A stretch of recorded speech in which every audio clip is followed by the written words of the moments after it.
Good afternoon from Denver. Welcome to BJC Halacha A number 2221. Halacha A keeps the Yetzer Hara dedicated in love and memory of Daniel Basfid, her Neshama Shevaliyah. We're here celebrating the Siyum of Baba Basra of Yehuda and Eli Jackson, as well as the graduation for Yehuda Jackson. So I'll be here today, tomorrow, and Wednesday. We'll be back Wednesday afternoon. So thus the different setting in the background. Okay, we're continuing with the laws of Rosh Hashanah. In addition to the changes mentioned in paragraph 3, the Goinim were Torah leaders in the late 6th to mid-11th century, instituted a number of short passages to be recited at various points during the Shemona Esrei from Rosh Hashanah until after Yom Kippur.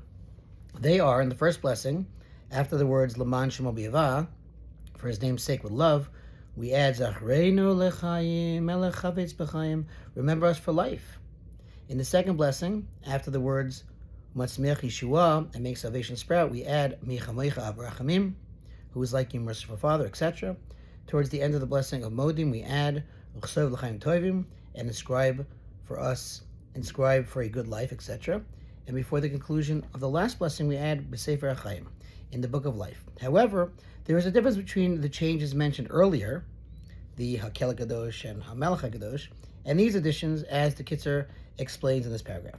If one forgot to recite the Zachrenu, remember us, or the Michamoicha, who is like you, or Uchsoiv, and inscribe, or B'Sefer HaChaim, in the book of life, meaning any of those four, and he did not realize his omission until after he recited Baruch Atah Hashem, blessed are you Hashem, of that blessing, since he recited the name of Hashem, of God, he should complete the blessing and continue praying, and he need not go back to the beginning of the blessing. So he says, if, however, he realized his omission before reciting God's name in the conclusion of the blessing, he should go back, recite the appropriate phrase, and continue from that point. That's the Mishnah Berurah. Likewise, if on Rosh Hashanah he forgot to recite the blessing of Al Tzion, Uvechein Tein Pachtecha, right? And so to instill your awe in the blessing of Atah Kadosh, but he did remember to conclude the blessing with a Melech HaKadosh,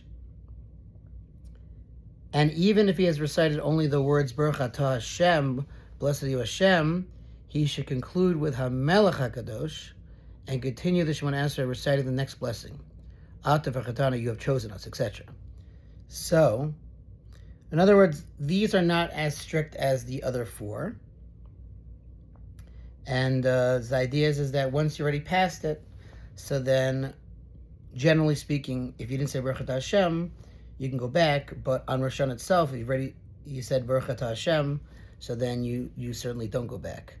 And you don't have to worry about it. You say HaMelech HaKadosh, because that HaMelech HaKadosh and HaMelech HaMishpat are really the main substitutes.